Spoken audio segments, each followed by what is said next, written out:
My friend, I shall tell you the story of my life. It is the story of all life that is holy and good to tell, and of us two-legged sharing with the four-leggeds and the wings of the air and all green things. For these are children of one mother, and their father is one spirit.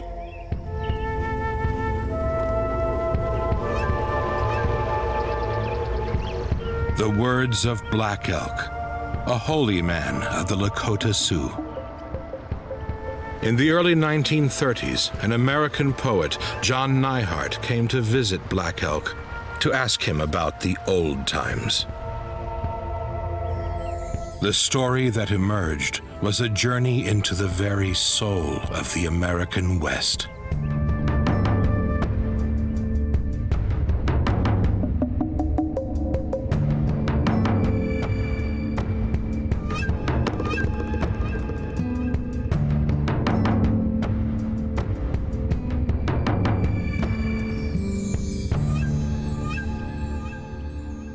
I am a Lakota of the Oglala Band.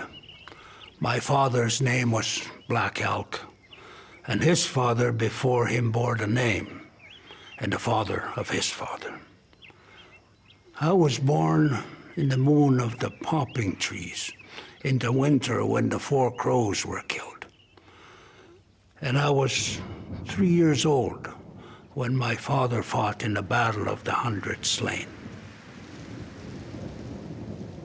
I had never seen a Wasichu then. I did not know what one looked like.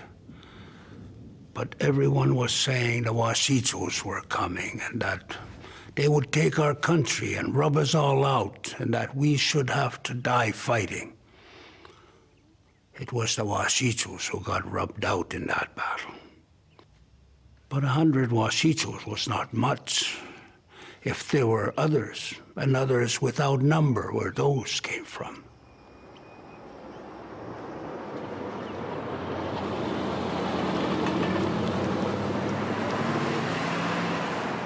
This is the Pine Ridge Reservation in South Dakota, a small stretch of land in modern-day America set aside for the people of the Lakota Sioux. It's one of the poorest places in the USA, plagued by alcohol abuse and disease. In the 1930s, this was where Black Elk lived.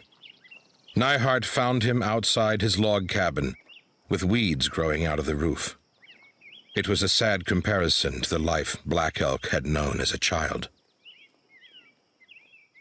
Once we were happy in our country, and we were seldom hungry. For then, the two-leggeds and the four-leggeds lived together like family. And there was plenty for them and for us. We cut teepee poles along the creeks of the Black Hills, and there was all we wanted to eat, for the hills were like a big food pack for our people. But then the Wasichus came, and they have made little islands for us. And these islands become ever smaller, for around them surges the gnawing flood of the Wasichu, and it is dirty with lies and greed.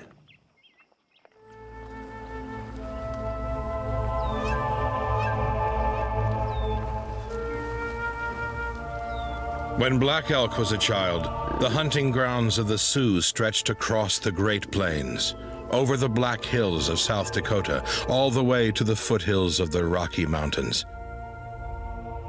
Over this land roamed the buffalo herds, millions in number. But from the mid-1800s, the first Wasichu had arrived, the Sioux word for pale faces. First the traders and the trappers, then the pioneers and the settlers, and the soldiers needed to protect them. And the values of the Wasichu seemed very different from the values of the Lakota. I can remember when the bison were so many that they could not be counted. But more and more Wasichus came to kill them, until there were only heaps of bones scattered. The Wasichus did not kill them to eat.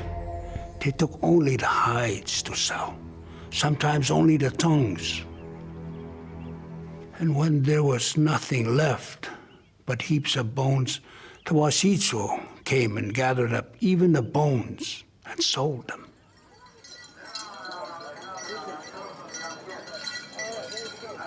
Today in Pine Ridge, they still hold powwows, the old tribal gatherings.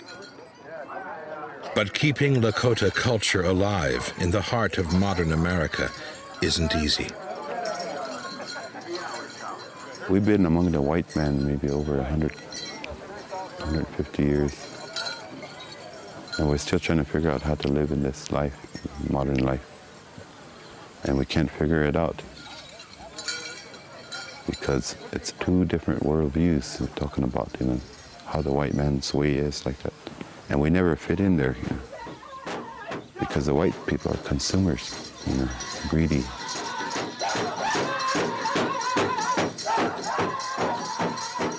There was once a Lakota holy man who dreamt what was to be. And this was long before the coming of the Wasichus. He dreamt that a strange race had woven a spider's web all around the Lakotas. And he said, "When this happens, you shall live in square gray houses in a barren land. And besides those square gray houses, you shall starve." And you can see that he meant these dirt-roofed houses in which we live. Sometimes dreams are wiser than waking.